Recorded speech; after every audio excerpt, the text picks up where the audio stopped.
এবার বল কি হয়েছে বাবা? তাজ ভেজা গলায় বলল। সবাই আমার সাথেই কেন এমন করলো মা? আমি তো কারোর সাথে কোনো অন্যায় করিনি। রায়হান বন্ধু হয়ে এভাবে পিঠে ছুরি বসালো, আঘাতে আঘাতে ক্ষত বিক্ষত করলো বন্ধুত্ব। মৌকে তো আমি বলিনি রায়হানকে বাদ দিয়ে আমাকে ভালোবাসতে। এ কেমন ভালোবাসা মা, যে ভালোবাসা কেড়ে নিতে শেখায়? আর তিতির, তাকে তো আমি আমার জীবনে জোর করে আনিনি, সে নিজের ইচ্ছায় জোর করে এসেছে আমার জীবনে। আমি মানছি রাগের বশে একটা ভুল করে ফেলেছি, অন্যায় করে ফেলেছি তার সাথে। তাই বলে সে আমাকে না জানিয়ে আমার সন্তানকে আমার থেকে লুকিয়ে চলে যাবে? আমার তো অধিকার আছে আমার সন্তানের উপর, তাই না মা? যতটা অধিকার তিতিরের আছে, ঠিক ততটা অধিকার আমারও আছে। স্তব্ধ হয়ে আছে ইরিনা আর ইকবাল। তাজের কথায় মাথা হ্যাং হয়ে গেছে তাদের। ইরিনার মনে পড়ল শেষের কিছুদিন তিতিরের অসুস্থতা। সে এমন কিছুই সন্দেহ করেছিল, কিন্তু যখন তাজ আর তিতিরের মধ্যকার সম্পর্কের অবস্থান মনে হয় তখন সে ইগনোর করে যায় ব্যাপারটা। ইকবাল এখনো বিশ্বাস করে উঠতে পারছে না ব্যাপারটা, গম্ভীর গলায় বলল। বাচ্চার কথা তুমি কিভাবে জানলে? রায়হান বলেছে সব। তাজ একে একে সব খুলে বলল রায়হান যা বলেছে। ইকবাল বলল, হয়তো এবারও সব মিথ্যে বলেছে রায়হান। না, এবার আর কিছুই মিথ্যা নয়। রায়হানের থেকে সব শুনে আমি সেখানেই গিয়েছিলাম, তিতিরকে যেখানে বসে কাঁদতে দেখেছি। এটা সত্যি না হলে ওই হসপিটালের বাইরে বসে কেন কেঁদেছিল তিতির? তার আশেপাশে ওই একটাই হসপিটাল ছিল, সেখানে খোঁজ নিয়েছি আমি। তিতির সেখানেই ডক্টর সাবিত্রী দেবীর কাছে গিয়েছিল, রিপোর্টও ফেলেই চলে এসেছিল। সেই ফাইল আমাকে দেখিয়েছে ডক্টর সাবিত্রী। অনেক কমপ্লিকেশন ছিল তিতিরের প্রেগন্যান্সিতে, সেসব বলেছে আমায়। লাইফ রিস্কও ছিল। ডক্টর সাবিত্রী তিতিরকে অ্যাবর্শন করাতে বলেছিল। তার তিতির ভাবার জন্য সময় চেয়ে বের হয়ে আসে, তাই হয়তো ওভাবে কাঁদছিল। ইকবাল দীর্ঘশ্বাস ছেড়ে বলল, দিদির যা স্বার্থপর মেয়ে, দেখো অ্যাবর্শন করে কবে শেষ করে দিয়েছে তোর অস্তিত্ব। তাজ যেন ধপ করে জ্বলে উঠল। বাবা, তাজের মনে ভয় ঢুকে গেল। বেঁচে আছে তো তার সন্তান, তার তিতির, সেই বা কেমন আছে? কিভাবে খোঁজ পাবে তাদের? আবারও সাদা বরফে ঢাকা পড়েছে অভিজাত্যের শহর লন্ডন। বরফে ছোট্ট ছোট্ট বল বানিয়ে বছর পাঁচেক ছোট্ট ছেলে ছুঁড়ে মারছে বছর 21-এর এক তরুণীকে। সেই তরুণী খিলখিল করে হাসছে তাতে, নিজেও বরফে বল বানিয়ে ছুটছে বাচ্চাটার দিকে। ধ্রুব পাখি, অনেক হয়েছে তোমাদের খেলা, এবার বাসায় চলো। আন বাসায় ফিরলে দুটোকে বকবে কিন্তু।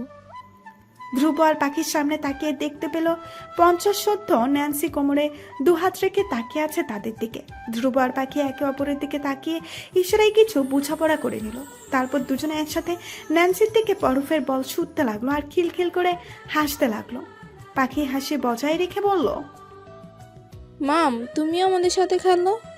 মাম, ভালো হবে না কিন্তু, এভাবে বল মেরো না। আন চলে এলে তোমাদের বকবে। গম্ভীর গলায় কেউ বলে উঠল। কি হচ্ছে এখানে? পাখি আর ধ্রুব হাত থেমে গেল। ভয়ে ভয়ে পেছনে তাকিয়ে দেখলো বয়স 30-এর সুদর্শন আহান দাঁড়িয়ে আছে। চশমার নিচে গম্ভীর চোখের দৃষ্টি ধ্রুব আর পাখির দিকে। ধ্রুব চট করে ভাঙা বাংলায় বলল, আমি কিছু করিনি পাপা, সব মাম্মাম করছে। আহান তাকালো পাখির দিকে। ধ্রুব, কি বলছে পুতুল? পাখি হুট করে নিচ থেকে বরফের একটা বল তুলে আহানের দিকে ছুঁড়ে দিল। হ্যাঁ, আমি করেছি। কি করবে তুমি? আহান নিজের দিকে তাকিয়ে অবাক হয়ে গেল। তবে রে, আহান পাখির দিকে দৌড় দিলেই পাখি উল্টো দিকে ছুটতে লাগলো আর খিলখিল করে হাসতে লাগলো। আমাকে ধরতে পারে না। বরফের জন্য বেশি দৌড়াতে পারলো না পাখি, ধরে ফেললো আহানের তাকে। ধাক্কা দিয়ে বরফে ফেলতে ইচ্ছে করছে, বরফ দিয়ে ঢেকে গেল। ধ্রুব লাফাচ্ছে আর হাততালি দিচ্ছে। আহান বলল, আরো দুষ্টামি করবে? পাখি মুখ ফুলিয়ে বলল, না। আহান উঠে দাঁড়িয়ে পাখিকে টেনে তুলল। অনেক খেলা হয়েছে, এবার বাসিয়ে চলো।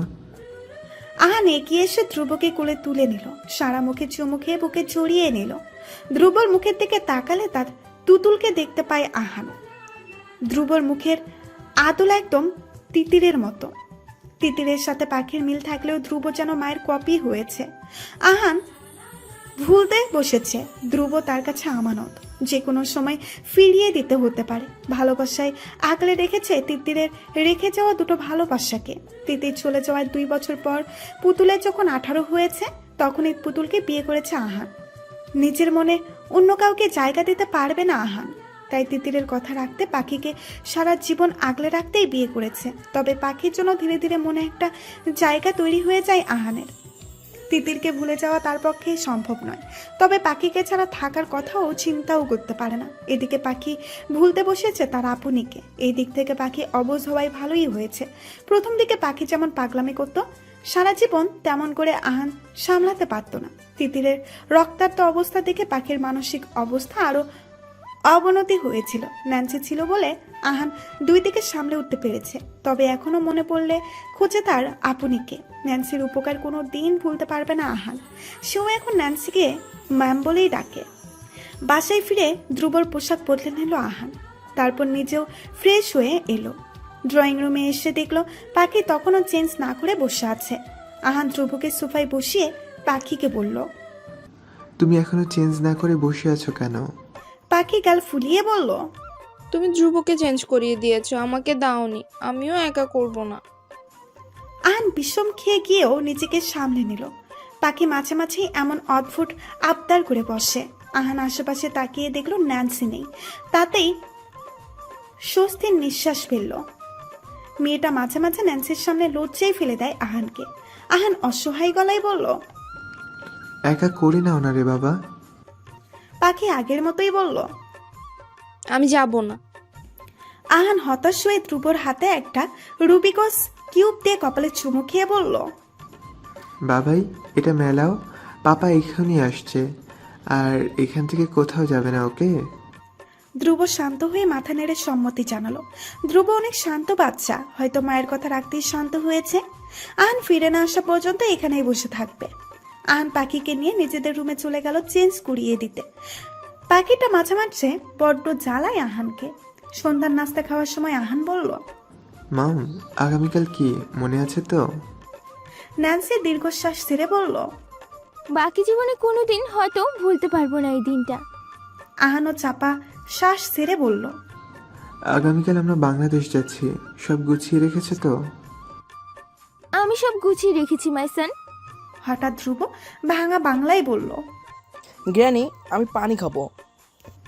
ধ্রুব বাংলা থেকে ইংরেজি ভালো বলতে পারে, তবে বুঝতে পারে দুটোই। বাংলাটা এখনো শিখছে। আহান কম সময় পায়, তাই শিখাতেও পারে কম। ন্যান্সি তো আর বাংলা শিখাতে পারে না। আর পাখি, সে তো সেই। ন্যান্সি মুস্কি হেসে চলে গেল ধ্রুবর জন্য পানি আনতে। আহান ধ্রুবর গালে চুমু খেয়ে টিভির দিকে তাকালো। পাখি বলল, আমাকে হামি দিলে না কেন?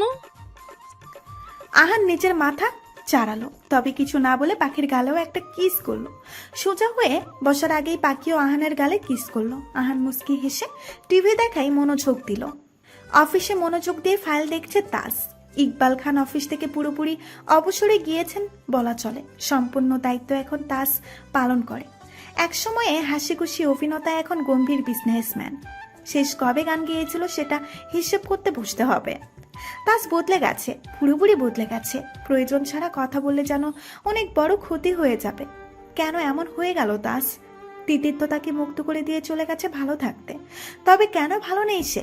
সারাদিন কাজে ডুবে থাকে, শুধুমাত্র নিজের করা একটা ভুলের অনুশোচনা ভুলতে থাকে। কাজের ফাঁকে জীবনের তাগিদে ছুটে চলা মানুষের ভিড়ে তাস খুঁজে চলে তিতিরকে, তার সন্তানকে। আচ্ছা, তার যে সন্তানকে ফিরে পাওয়ার জন্য এত উতলা হয়ে আছে, সেই সন্তান ফিরে পেলে তার চোখে চোখ রাখতে পারবে তো? সে যে তাজের ভালোবাসার নয়, অন্যায়ের প্রমাণ। এমন হাজারো প্রশ্নের বেড়াজালে বন্দি তাজ। এমন হাজারো প্রশ্নের উত্তর পেতে মরিয়া হয়ে আছে সে। অন্ধকার অনেক আগেই গ্রাস করেছে আশপাশটা। অফিসে হয়তো আর একজনও খুঁজে পাওয়া যাবে না। তাজ উঠে দাঁড়ালো। চেয়ারে ঝুলানো ব্লেজার হাতে নিয়ে এক হাত পকেটে ঢুকিয়ে লম্বা কদমে বের হলো কেবিন থেকে। গাড়ি বের করতে বলবো? তাজ পেছনে ফিরে তাকিয়ে দেখলো তার বিয়ে সবুজ দাঁড়িয়ে আছে। তার সামনে হাঁটতে হাঁটতে বলল, তোমাকে না বললাম বাসায় চলে যেতে? সবুজ মাথা নিচু করে বলল, স্যার, আপনাকে একা ফেলে যেতে ইচ্ছে করেনি। আগামীকাল 2 দিনের জন্য সিলেট যাচ্ছি আমরা। পরিবারের সাথে একটু সময় কাটাতে বাসায় যেতে বলেছিলাম তোমাকে। সবুজ তাকালো তাজের দিকে। এত গম্ভীর মানুষটার মন কতটা ভালো সেটা সবুজ প্রমাণ পেয়েছে বারবার। তাজ গম্ভীর, কথা কম বলে, কিন্তু কাউকে ধমক দিয়ে কথা বলে না। কাউকে শাসানোর হলেও খুব ঠান্ডা মাথায় আর শান্ত গলায় শাসায়। এতেই সামনের মানুষের ঘাম ছুটে যায়। 5 বছর ধরে সবুজ আছে তাজের সাথে, তবে এখন পর্যন্ত তাকে একটা ধমকও দেয়নি তাজ। শুধু শান্ত নজরে একবার তাকালেই সবুজের ঘাম ছুটে যায়। ভয় দেখানোর জন্য সবসময় চেঁচামেচি করাটাও গুরুত্বপূর্ণ নয়। সবুজ সেটা তাজকে দেখে শিখেছে। তাজ আর সবুজ দুজনেই চুপচাপ হাঁটতে হাঁটতে লিফটের কাছে চলে এলো। সবুজ অনেকটা সাহস নিয়ে বলল, স্যার সিলেট থেকে এসে আমার কদিনের ছুটি লাগবে। মূলত এটা বলার জন্য সবুজ অপেক্ষা করছিল তাজের, কারণ কাজের সময় অন্য কথা পছন্দ করে না তাজ। তাজ বেশ ঠান্ডা গলায় বলল, কেন? স্যার 4 দিন পর আমার ছেলের জন্মদিন। ছেলে অনেকদিন ধরে জেদ ধরেছে, এবারের জন্মদিনে সমুদ্র দেখতে যাবে। তাজ এবার তাকালো সবুজের দিকে। আমার ছেলে শব্দটা তাজের বুকে বিঁধল। বীর করে আওড়ালো। আমার ছেলে? একটা ভুলের জন্য সে হারিয়েছে এই শব্দ বলার সুযোগ। আচ্ছা, তার ছেলে হয়েছে না মেয়ে? সে তাজের কাছে থাকলেও সে এমন জিদ ধরতো? আচ্ছা, ভালো সন্তান, ভালো স্বামী কিংবা ভালো মানুষ হয়তো হতে পারেনি, কিন্তু নিজের সন্তানকে কাছে পেলে পৃথিবীর শ্রেষ্ঠ বাবা ঠিক হয়ে যেত। আচ্ছা, তার সন্তান বেঁচে আছে তো? আর তিতির, সেই বা কেমন আছে? স্যার, সবুজের ডাকে হুঁশ ফিরল তাজের। না, এসব ভাবতে চায় না তাজ।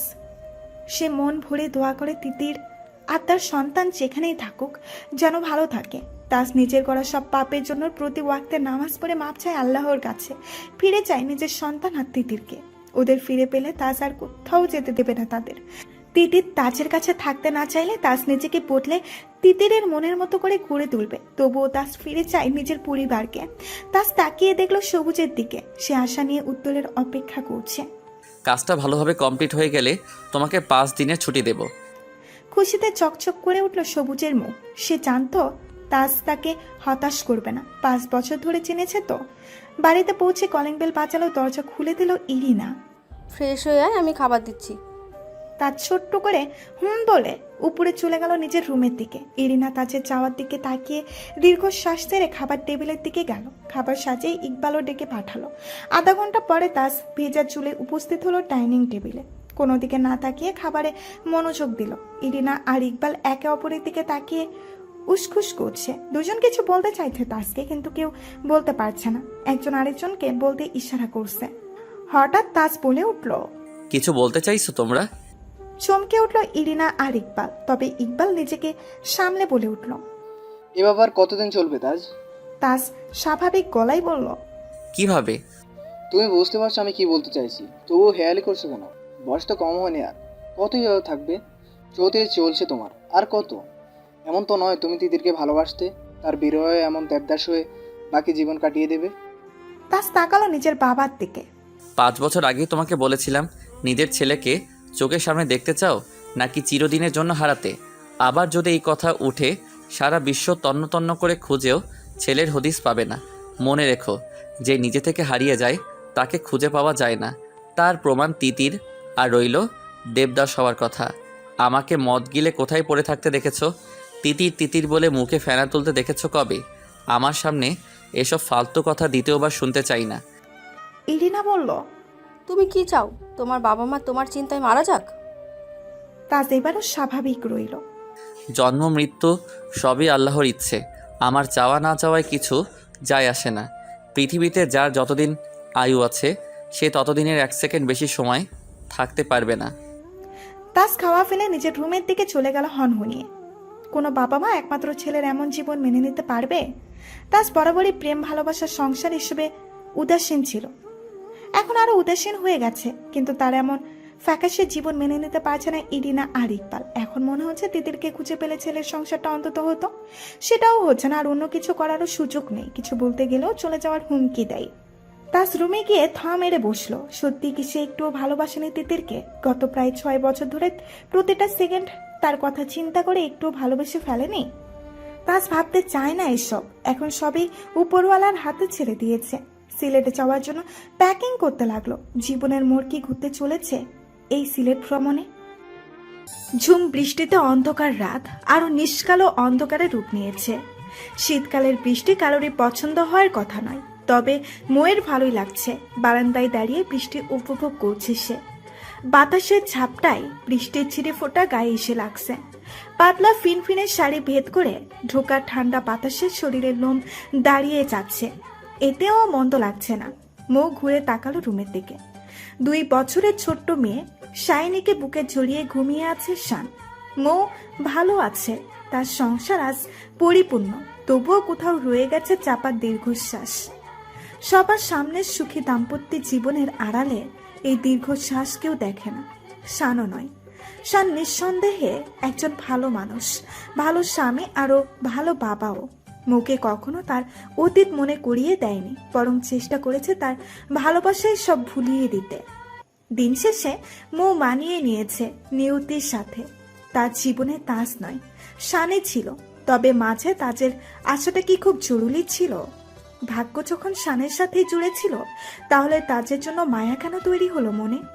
তাজের প্রতি তার ভালোবাসা কোনো আবেগ ছিল না, সেটার প্রমাণ আজও একান্ত মৌয়ের মনে তাজের বিচরণ।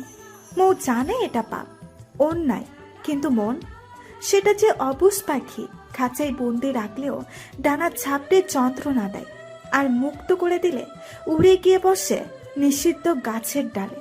একান্ত সময়গুলো বড্ড যন্ত্রণায় কাটে মোয়ের। জীবনের পূর্ণতার খাতায় একটা শূন্য অংশ সারা জীবন বয়ে বেড়াতে হবে তাকে। মৌ কালো মেঘে ঢাকা অন্ধকার আকাশের দিকে তাকালো। হে খোদা, যার জন্য যাকে বানাও নাই তার জন্য মায়ে কেন দাও? কেন নিষিদ্ধ জিনিসের প্রতি মানুষের এত আকর্ষণ? আমি তো চাই আমার স্বামীকে মন প্রাণ দিয়ে ভালোবাসতে, কিন্তু কোথাও যেন তবু ফাঁকা থেকে যায়। মৌ অনুভব করলো তার চোখ ভিজে উঠেছে।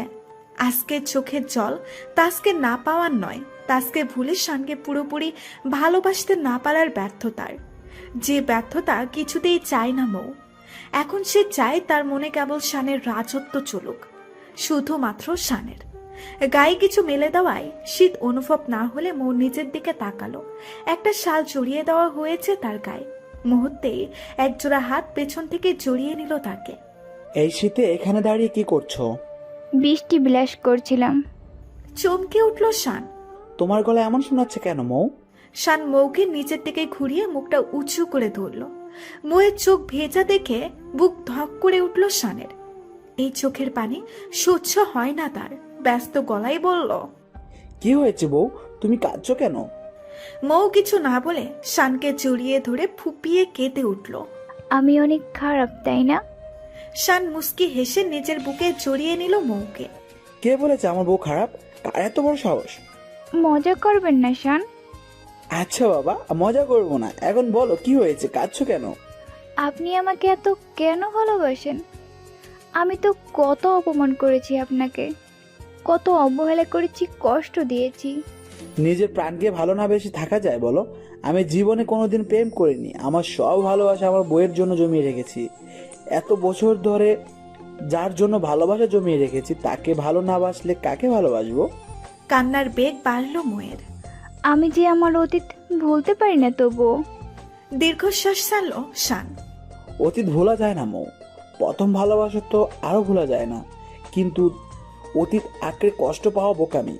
আমাদের উচিত অতীতটাকে মনের এক কোণে সযত্নে লুকিয়ে রেখে বর্তমানকে উপভোগ করা। অতীত তুমি যতই ভোলার চেষ্টা করো ততই বেশি মনে পড়বে। তাই সেটাকে ভুলতে চেষ্টা না করে বরং বর্তমানকে ভালোবাসার চেষ্টা করো মৌ। মৌ শানকে শক্ত করে জড়িয়ে কাঁদতে লাগলো। শান সেইভাবেই কিছু সময় থেকে বলল, রুমে চলো, এখানে থাকলে ঠান্ডা লেগে যাবে, শেষে মেয়েটাও কষ্ট পাবে। আর একটু থাকি না। শান আর কিছু বলল না, মুখে ভালো করে জড়িয়ে নিল শাল দিয়ে। সেইভাবেই বারান্দায় দাঁড়িয়ে রইল দুইজন। প্রতি বছর এই দিনে সবাইকে নিয়ে বাংলাদেশে আসে আহান। 7 দিন এখানে থেকে ফিরে যায় নিজেদের ব্যস্তময় জীবন। বাংলাদেশের মাটিতে পা রেখে একটা দীর্ঘশ্বাস ছাড়ল আহান। এই দেশের মাটিতে মিশে আছে তার আপনজন। ধ্রুব আর পাখি খুশিতে লাফাচ্ছে। ন্যান্সি তাদের দিকে তাকিয়ে আছে মলিন মুখে।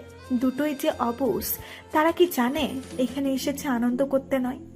হাই কপাল, যদি বুঝতে পারত। সবাইকে নিয়ে গাড়িতে গিয়ে বসলো আহান। এখানে আসলে তার কষ্ট হয়, পুরানো ক্ষত তাজা হয়ে ওঠে। ধ্রুব আহানের দিকে তাকিয়ে বলল, পাপা আমরা কোথায় যাচ্ছি? এই নিয়ে একই প্রশ্ন অনেকবার করেছে ধ্রুব, কিন্তু নীরব ভূমিকা পালন করেছে আহান।